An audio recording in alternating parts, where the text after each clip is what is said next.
What's going on, you guys? Welcome to Freedom Story Entertainment. If you haven't guessed already, we've got another Galaxy Gab episode here today with my homie Guardian. Say what's up, Guardian. What's up?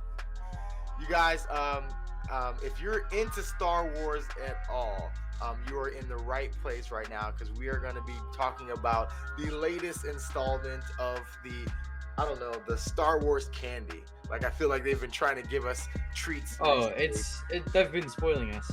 Yeah, they have been. Because there was like so little for so long, and now it's just like, here you go. There's currently 8 Star Wars games in production, which is insane to me.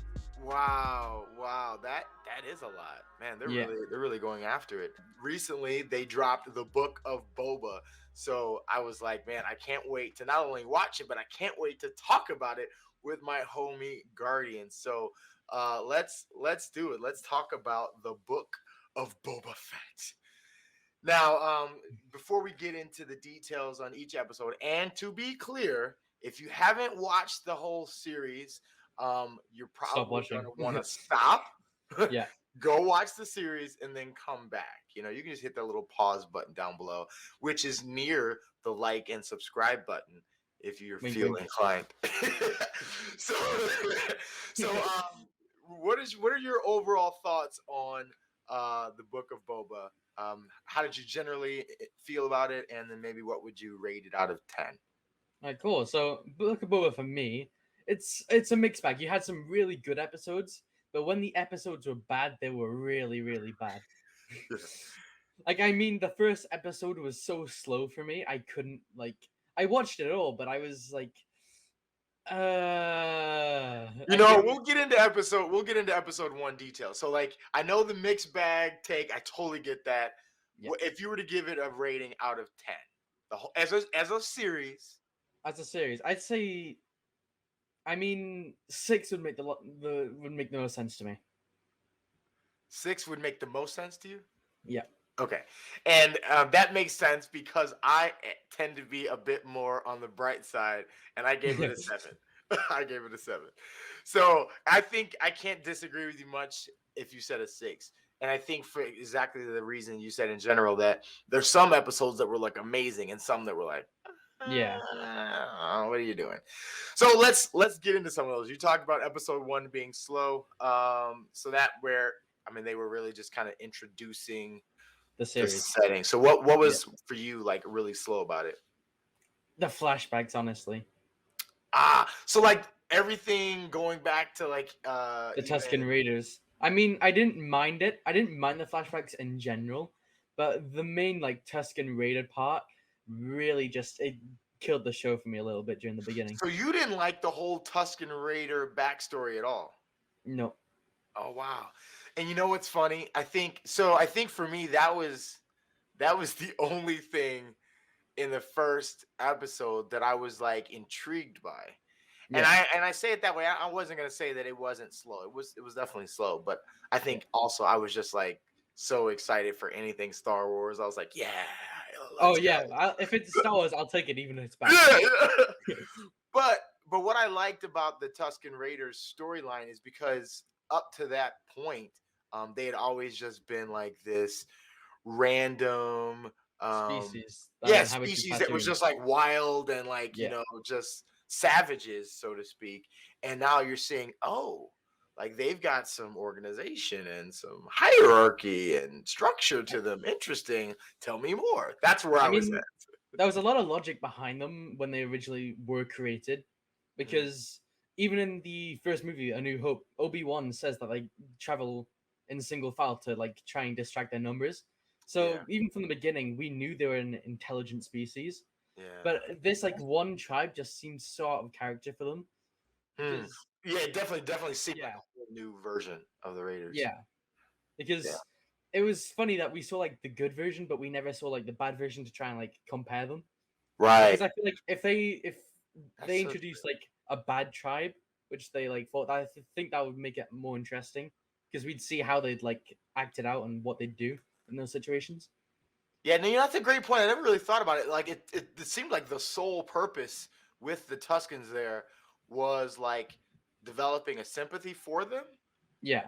and even it served as like I think the part of the story of the softening of Boba Yeah. was his experience with him, which yeah, like you said, that's definitely out of character for them, and maybe that was why I liked it because I was like, oh, the softer side of the Yeah. Tuscans, The but redemption. you don't ever even get a sense of the darker side in No. this. You're right. Yeah, that's a good point. It's so much of a missed opportunity because Yeah, we see how like they react to each other and right. that they aren't just like savages, if you know what I mean. Yeah, And it's yeah. it's it's a shame to think about it. That's a good point. I think I also appreciated in this episode, and then we'll jump to the next one. The the introduction of a bit of an underlying theme of this respect versus fear in the way that Yeah. you lead, and he didn't always do it like consistently the way that he had maybe No. set out to, I but mean, you could see him struggling and trying yeah. to do it in a new way. You know. It seems sort of in character for Boba Hmm. because if you play the game The Force Unleashed, you see a lot of Boba in that game, and he tries to use fear tactics basically. Hmm. So seeing transition into this from siding to Jabba to going against him seems like something he'd do to me. Right, right. That makes Yeah. sense. Yeah. Oh gosh, do I don't even know if I remember enough of each episode individually to break them down. So the next one, uh Oh God. episode 2, did you not like that a lot? There's one thing I can't forget about episode 2, and it's the Okay. one line of Boba just going like a panther. Everywhere I go, I see this one gif of Boba Fett going like this on the speeder, and it haunts That's me. funny. I mean, what was also really funny, maybe not in this episode, but like there's another reoccurring character that I don't think you would normally mention, but the tank. Oh God. I don't I don't know if we see it for the first time in that episode or not, or if it was even early on, but yeah, he just keeps going back into that darn tank, Yeah. like The old man tank Boba. itself, I swear to God, it's in every single episode. I Yeah, think I if think you you're count right. it, it's in every episode at least once. Yeah, it should get like an IMDb credit, like Yeah. Tank. yeah. Played by Tank. Oh gosh. So then we start to see, I think, in this episode, a bit more of the challengers that Yeah. are coming against his understanding of respect, and that's one of the things I think is kind of quickly broken down here. Is we going into this series have like Boba up here, and we're Yeah. seeing that everyone else not so much. It's just like a litany of disrespect, you Yeah. know. And him, I guess, essentially trying to earn that and demonstrate he's worthy of respect, and not doing it through the normal means of like killing people to make a sign and Yeah. show them this, but like even like doing a lot of negotiating and wooing people to his side, and so we It see him. seems you can like see parts of Django within Boba in these Mm, episodes, where Django was like typically the negotiator. He didn't like to yeah, pull out the guns first, right. and I liked seeing that because at least it's like something Boba learned from his time like under his father's wing. Yeah, that's a good point. I didn't even think about that. I mean, that's part of his maturation process as he's becoming more and more like his father, and Yeah, the difference. Never thought about that. See, this is why I talk to you, Guardian. two different perspectives. What can I say? Yeah, no, I love it. I love it. So in chapter 3, I can't remember the details of it, but I think it's just More flashbacks. That's all I can remember. yeah, yeah. It's like the Yeah, development of the I backstory. think. Yeah, I think that was the episode the Tuscans died. So Oh, no, they well, died earlier on. Because I know there was 2 episodes dedicated to the Mandalorian, which we'll get to. There yeah, was those are coming. I think in like I want to say like it was six five and and five together, six, 5 and 6. Yeah, and then 7 was the finale, and then yeah, I can't yeah. remember what 4 was. So maybe 3 and 4 is where we see like the maybe maybe 3 is like kind of the graduation from the Tuscans. Yeah. And then maybe If I the death. remember, 4 consisted of Boba speaking to the heads of each territory. Yes, there you go. Yeah. That does make sense. And trying to get them to, support him in his cause against the Pikes, which the introduction of the Pikes here, that I thought that was actually a really cool and necessary thing here, Yeah. because you see them so much in, what is that? The Solo and Clone Wars. yeah, there you go, the Clone Wars and everything. And it's like, and when we see them, they're a much feared, crew. It's like, yeah, Yeah. you don't mess with the Pikes. I mean, you knew that they were aligned with Jabba because in the Clone Wars they had at least like some sort of affiliation. Hmm. So it would make sense that they'd run spice through Tatooine, Right. and they still right. do, even in his absence. Because Yeah. Bib Fortuna would have no reason to shut it down because he's similar to Jabba. Yeah, it's just about that money. Like, hey, Yep. whatever works, whatever works. Yeah, so that was, I thought, a really cool insertion that they did there. Is really not even just putting them in there, which I was intrigued early on, and I was like, wow, that was an easy kind of defeat of them, it seemed. So it was good. It Yeah. was good to see that was just them introducing them in there, and then they were going to become more of a Yeah. formidable, opponent here. Then I loved the introduction. Oh, I forgot I had some pictures that I was going to show as we were talking. So yeah, there's the Pikes. Yep. So I also loved, in addition to the Pikes, that we had Chrysanthemum. Chrysanthemum. Yeah. Yeah. That Honestly, dude, like, in the comics, he was so cool. He even took on Obi-Wan in one of the issues. did he? Whilst Obi-Wan was stranded on Tatooine, Chrysanthemum had a job to try and take him out, and he was like very close to actually beating him. Wow. I mean, he's beastly, like, Yeah. literally and like in the metaphoric sense. Which was also why there was a part that I was intrigued by / like, huh. So in gosh, I can't tell you what episode it was.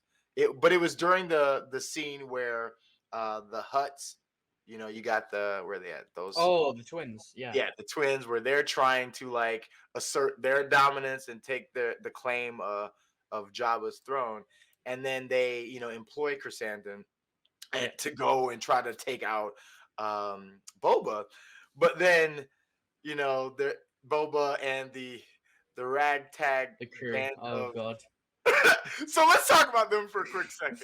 Oh no. I mean, is it just me, or they just don't really feel like they? Yeah, they feel sort of place. Maybe a Coruscant show. Yeah, that's Yeah. solid. They just don't. It's like, I mean, I could see them in the galaxy, just not in Tatooine. On Tatooine, it just. I mean, in the finale, that really stood out to me when they had Freetown compared to like the ragtag gang. It just felt so wrong. Yeah, and that crew, like, they also, like, I don't know where they're supposed to be coming off as looking like they're rich or so well to do or whatever, and like, y'all are supposed to be like these poor scrappers who don't have work, and then you got these nice shiny mobiles and all this, and it's like, what is going on? I don't know why, but they felt so slow in that episode. I don't know how they caught up that speeder. Right. They felt like they were going like as slow as you could walk faster than those scooters. I swear. Maybe they just did that so you could get a closer look at all of their shiny brilliance. Whatever. Because when they had the speeder compared to the speeder looked like it was going so fast, and then it felt so slow anytime they switched. I didn't even recognize that. I did like the scene where they're chasing down whatever the mayor's right-hand man was. Oh yeah. So I liked in that scene just the little Easter egg they put in there where one of the scooter guys breaks through a painting. It was on the. Did you do that? Oh yeah. So I totally paused. I was like, wait, that painting looked like something interesting. And it was like Jabba, wasn't it? Yeah, it was the still of Jabba. And then you see even Boba standing next to him in the background. I was like, that's kind of cool. That's kind of cool. Yeah. It's basically like I mean, from Return of the Jedi or something. it's kind of poetry if you think about it, because it's breaking the ideals Boba had in place when he was working for Jabba. Oh, come on. It's like ripping apart the old. Yeah. Yeah. Very nice. Very nice. I like that take. So anyways, back to, so you got the Hutts who are employing Chrysanthemum, and so he's going to take down Boba, and now that was one of those scenes where, like, man, Boba looked as old as can Weak. be. Yeah. It was like, He wow, felt so weak there. Yeah, you were like senior Boba for sure. And then you've got Chrysanthemum just like tossing bodies all around. Yeah. And then with Fennec's help, they're able to subdue him. So like I got it to that point. But then when he's taken out to meet the Hutts, and they're like saying like, hey, I got your guy, da da da da da. It's a rancor. Or was it was it the Rancor? Yeah. No, well, they got the. Was it just the Rancor? No, I thought the Hutts were there and they were talking to the Hutts about. No, the Hutts came to the palace. They brought Danny Trejo on the Rancor, and then they said, "Oh, we have your guy." Oh, okay, yes. Yeah. So in that scene, okay. So, but in that scene where they've got him handcuffed or whatever, yeah, I'm sitting here like, he could have broke out of those. yeah, I'm like, really, Yeah. really, Nah, this guy that's like been tossing bodies left and right. All you got to do is hold his little, yeah, cord it didn't feel right. I'm like, come on. I mean, compared to the comics, he felt so underpowered. He could have done so much more. But I think they tried to live into that. Well, we'll get to that in the final episode. But like he definitely leveled up then. So anyway, so we're at episode 4 and 5, and then let's just jump to 5 really, because that's where we get into. Those are the interesting. Yeah, that's where the Book of Boba became ended. The Book of Mando. Yeah. I mean, I saw a lot of comparisons saying books don't normally focus on one character. Yeah. But then this isn't a book, it's a series. Yeah. I mean, although they did try to do a lot, like, so we're even calling them episodes. Technically, they called them chapters. So they're really trying to lean into that. And so it's like one of those books where it kind of ruined the pacing. Different. Oh, you didn't like the pacing? No, I did. I liked the episodes, but they didn't belong in the Book of Boba Fett. So, and I have a friend that actually we do a podcast together called the Good Dad Bad Dad podcast, and we've been talking about it, and we're going to record an episode about this as well coming up. He said a similar thing, and my take is like, when I saw that they were even introducing the Book of Boba, in my mind I'm like, sweet, more Mandalorian content. Yeah, that was all it was. I was thinking in my head, so I was always thinking that this was going to be very tied to that story. So the fact that I thought it would be more Mando kind of interwoven in throughout, versus how they did like they just 4 or 5 straight, and then they went completely over, to Mando. And I was like, oh, but I was okay with that, because who doesn't love the Mandalorian? I like the episode as standalone episodes. Yeah. But Boba didn't have any screen. Boba like returned to his like original trilogy role where he just stood in the background. Yeah. Like, I think we only saw him.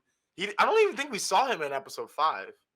No, he was. And then in episode 6, he made like a cameo at the end. I don't even think he spoke. I think he did this, like a nod. No, he did. He spoke like one line, and that was it. So like that was the extent of that there. But those were the best 2 episodes of the series, right? Can we? I mean, it's not great to say that they were the best, because they had nothing to do with Boba. But they were the best.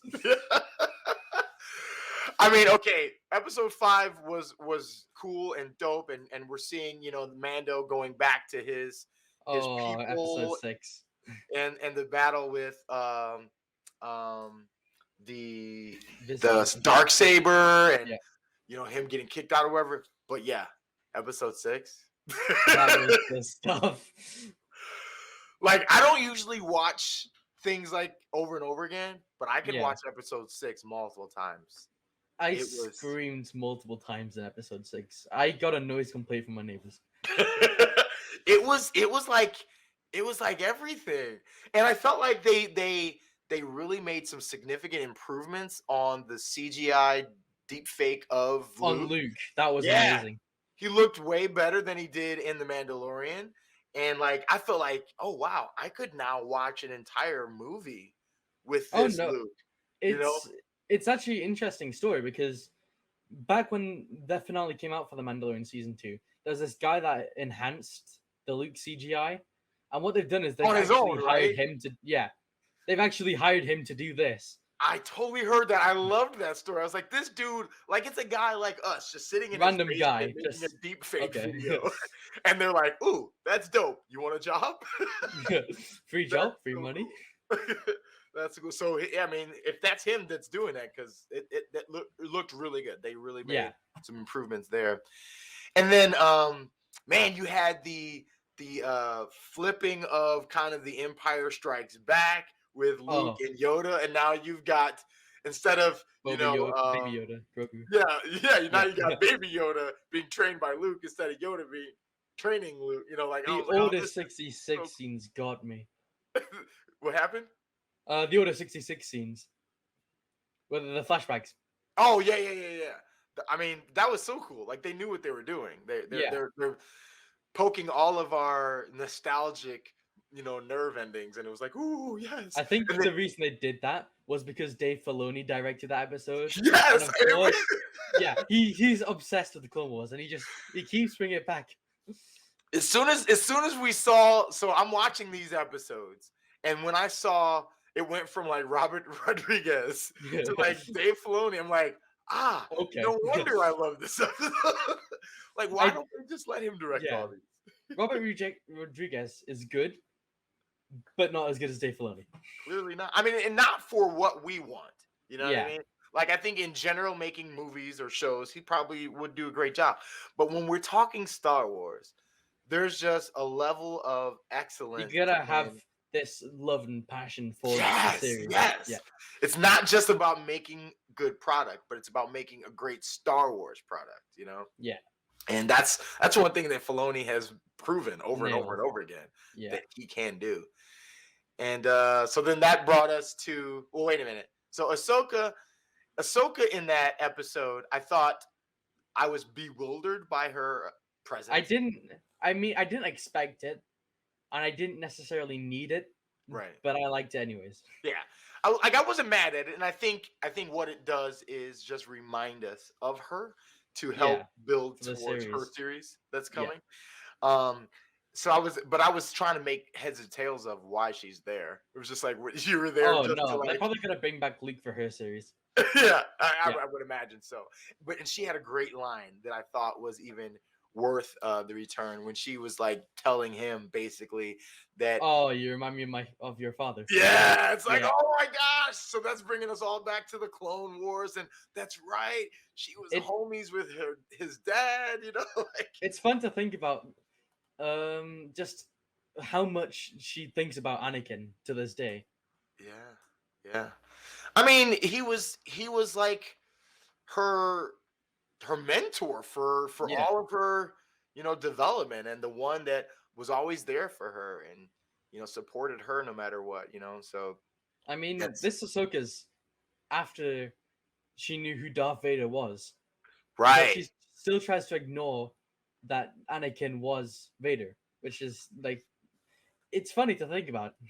It's a deep thought in that I think that's what Luke tried to do for a while. Not so much ignore, but really like focus on you've got stuff. good in you. You know what I mean? Yeah. And like see that the best of Anakin. But what's funny is when she first said that line, my first thought wasn't actually Clone Wars because I wasn't thinking about it from her perspective. Yeah. I was thinking, Luke's Darth. Yeah, okay. And then I was like, oh man, that's grimy. You're talking about he reminds you of Darth Vader, and I was like, wait a minute, that's Anakin. She knows it was Anakin, like the Anakin that everybody loved in the Clone Wars. I mean, it's also funny to think about how many stories she's told Luke about Anakin in the Clone Wars. Right.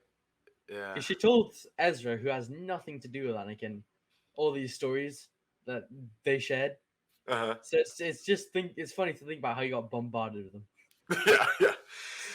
And then, okay, so also in this episode, we meet somebody live action for the first time. So, did you lose it? This is the part I screamed I know, very right? loud. When you saw him from a distance, and I'm it's like, like as you were seeing that silhouette, you're like, I knew who it was. I knew who it was. I'm like, yeah, nah, nah. like did they do that? Did they really bring him in? So that was super dope. That was definitely an amazing introduction. And then it's kind of grimy that, well, it's not grimy. It makes sense that he's working with the Pikes, and because Yeah, he unlike the Boba that we see now, he doesn't care. He'll take anything. yeah, hardcore ruthless, and he's like, yo, I'm just about that Money. money and whatever works for me, you know. I was a little bummed, so let's now get to, unless there's anything else in episode 6, we can get to episode 7. I don't think so. Okay, so episode 7 now, we got the big finale. We got the showdown. We got the Pikes. We got Cad Bane. We got Chrysanthemum showing up. We got Finnick. We got Boba. We got the whole squad all coming together. And what were your thoughts on this episode as we start to wrap our convo here? There's only one thing I really, really hate about this episode. Uh-oh. They killed off Cad. Yes! I was so surprised with that. And like, there's so much potential. They could have used him for next season's villain, and it would have been so good. And that was actually even what I was hoping was gonna happen. Still, even after they killed him, because at the very end of the episode, The tank. he says, Return of the tank. well, yeah, it says the tank's taken. You know, I can't be in the tank. And I was like, oh, maybe it's Cad. Maybe they're not killing him that way. Maybe. And then I was like, oh, it's the Marshal. That makes sense. Oh yeah. Yeah. I mean, on one hand, we have with this new guy, but on the other, we have this blue alien gunslinger that has been a fan favorite. I mean, I think since his introduction, I think his story and legend has been a bit like Boba's in the sense of like people really loving him, except we've gotten to know a bit more about him and his storyline. But like to have probably Bane is like amazing. 10 minutes worth of screen time in total. So memorable. Yeah.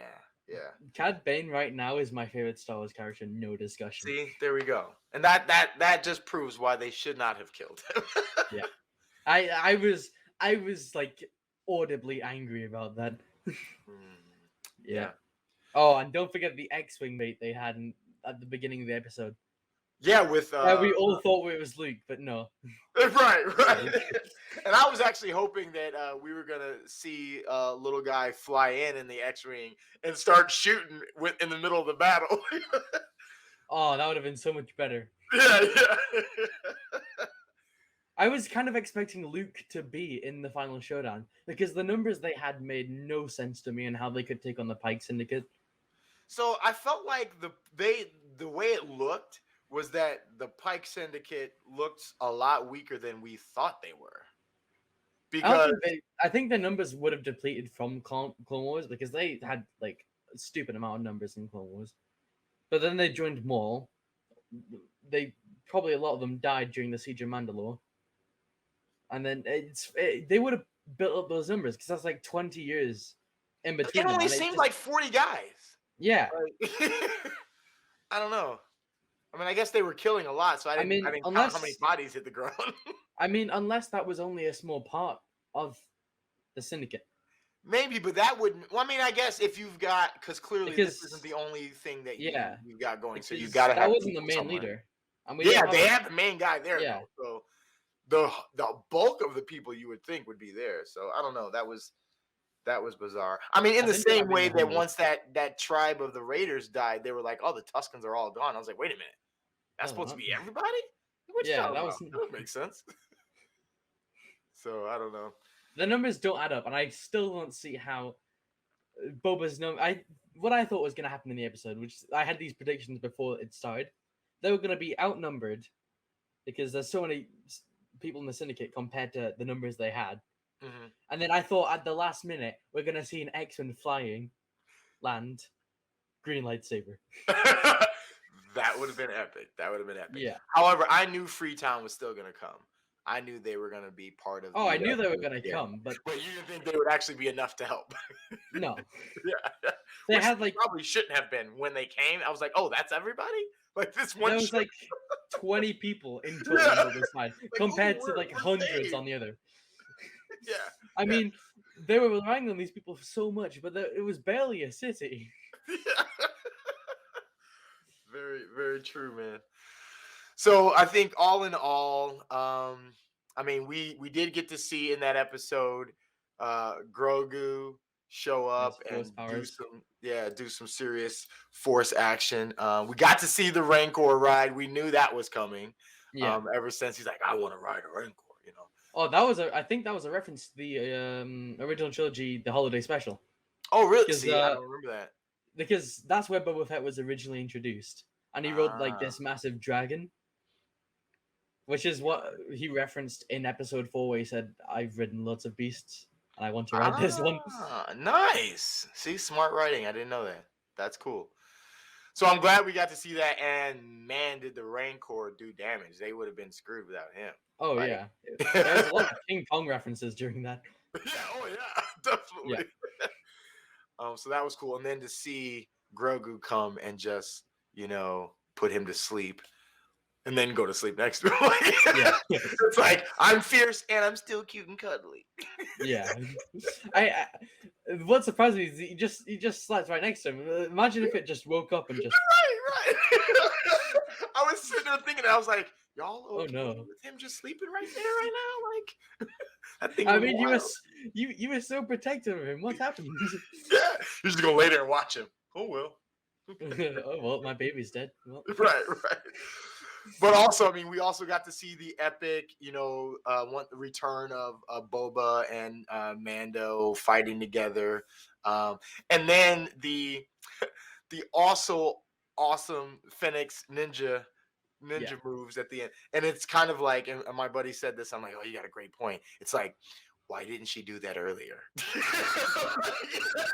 It seems so easy to do. Right. Clearly, that was like a 10-second job. It took one person. That seemed way too easy. Yeah. It would have made more... I remember one of my friends said this. He said, well, shouldn't they have Boba there? It's his book. Shouldn't he take out the last enemies? Well, maybe, but I think what it does though is it actually demonstrates to us the restraint that Fennec has had this whole time, that she's trying to like submit to Boba, and like it was harsh. she just straight up hung someone. Yeah, oh yeah, because she's hardcore. She's clearly what we thought Boba was, right? Yeah, and this whole time she's been like trying to submit to him and let his way be the way, and yet you could see her like, oh, but I think we should. And then I've honestly seen more comments saying it should have been called the Book of Fennec Shand. She's showing us what we thought we were gonna get from Boba. Yeah, and in the end, there, I wonder, does Boba even know, right? That she went and just put an end to them. I think she just went off and was like, screw this. I'm done playing these games. Yeah, nah. It just seems way too easy. Surely there would be guards around that they would hear the blaster shots. Right. Well, I mean, there were two in the front, right? And then she took those out, and that's when they realized something's going on, right? I mean, surely they would have seen it from the doorway, because the doorway was like there. The main guy was just sitting there. The guy would have seen it. Or maybe she's just a ninja. She seems kind of like a Star Wars ninja. It made zero sense to me, and I that's one of my gripes of the episode. I mean, they could have been used. They could have like fled planet. They could have been used for the next season, but they were just killed so quickly. And that is a great point. That now the Pikes are done. They were made to be this like big great threat. Oh, you couldn't kill us because we were tough, but then 3 seconds dead. Yeah. Well, at least we have some Hutts out there still, so they can be a villain. I mean, would they be interested? I don't know, actually. I was expecting them to come back. I was expecting what they said earlier to be some sort of lie, and that they were going to come back and be part of this. And No, they really just left. So okay. There was no reason for them to be in the series. No, I mean, other than hey, let's put some Huts in here. Like, Let's put a Rancor here. yeah, You want a yeah. Rancor? Like they were trying to see what characters can we put in here, and not even so much think about the long-lasting story with them. Wink, wink, Cad Bane. So, God. Wait, have you seen the cut Clone Wars episode where young Boba dueled Cad Bane? I mean, I saw all the Clone Wars. So. Oh, it was a cut episode. Like it was. Oh, a cut one? Yeah. I mean, there was this cut arc that we're gonna put in season 7, but they didn't. Where's that at? Because I just assumed if it was in Clone Wars, yeah, I saw it. You could find it on Netflix back when Clone Wars originally got cancelled, but they took it off, and you can just find bits of it on YouTube. And what it is, basically, the arc is since Jango Fett trained Cad Bane was trying to train Boba, but then Boba was like had enough of his stuff. So what they did is they had a duel, similar to the Good and the Bad, the Ugly, where they both drew at the same time and they shot each other, which is why Cad Bane ended up with a metal helmet and why Boba had the dent in his helmet. Oh, so they were explaining the dent. Yeah, and a lot of people didn't think it was actually canon, but in this like recent episode they referred to it, so it's obviously got to happen. Nice. So now I gotta go scour YouTube to find this. It's not hard. All you gotta do is search up Cad Bane versus Boba. You might see a bit of the newest episode, but a lot of it will be the cut episode. Okay, well, I will put a link to that little video in the description here. Yeah. Well, I think it is been a pleasure as always, and I think we're about at our time here. Thank you so much for coming on, Guardian. Do you have any final thoughts or hopes and dreams for the next thing that we see from Mando or anybody in the Star Wars excited for Kenobi because that's the next thing coming, along with Bad Batch Season 2. I think Bad Batch Season 2 comes out May 4th, then Kenobi comes out later down the month. I will admit, I have zero excitement for Bad Batch. I will watch it. I shouldn't say zero. I have like maybe 25% excitement. It's just going to be more Crosshair, and it's going to be, oh no, Crosshair's bad guy. We need to kill him. I'll watch it because I'll watch everything. But I don't know. I'm definitely over the moon excited for Obi-Wan. That's the thing that I've been excited ever since hearing that they were doing it, no matter what else. Like this is it for me. So I'm also excited for the new Star Wars games because there's like 8, as I said earlier. There's the Lego Star Wars one. There's one made by like an open world Ubisoft game. There's a like narrative story driven game, Jedi Fallen Order 2. There's so many games in production. I do want to check out that Ubisoft one because I saw a trailer for that, or it was either a trailer or a teaser or something like that, and I was ooh. There's not much posted for the Ubisoft one. There's one by Quantic Dream they posted a full trailer for. Oh, maybe that's the one I'm thinking. Is it made by who are the people that made Detroit Become Human? Detroit or Human or something like that? Detroit Become Human is Quantic Dream. So that's the Quantum one then? Because I've played Detroit Become Human and it's a phenomenal game. Like it's so great. So then that's the one that I saw the trailer for and was like really pumped about. Although I love Ubisoft, like they do Assassin's Creed. So if it's going to be anything like that, then I love Far Cry because they make that as well. And well, I'm down for all of those. I don't always hear about those, so let me know when you find out about those games dropping. Hit me up. There's also a Star Wars Battlefront 3 dropping, I think, because there's a new FPS title in the works. Nice. Sounds dope, and I'm sure we will be talking about it all, my friend. Yep.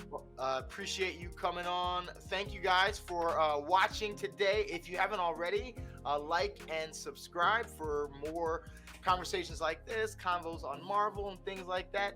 And we'll see you guys back here next time on Freedom Story Entertainment. Peace. May the Force be with you.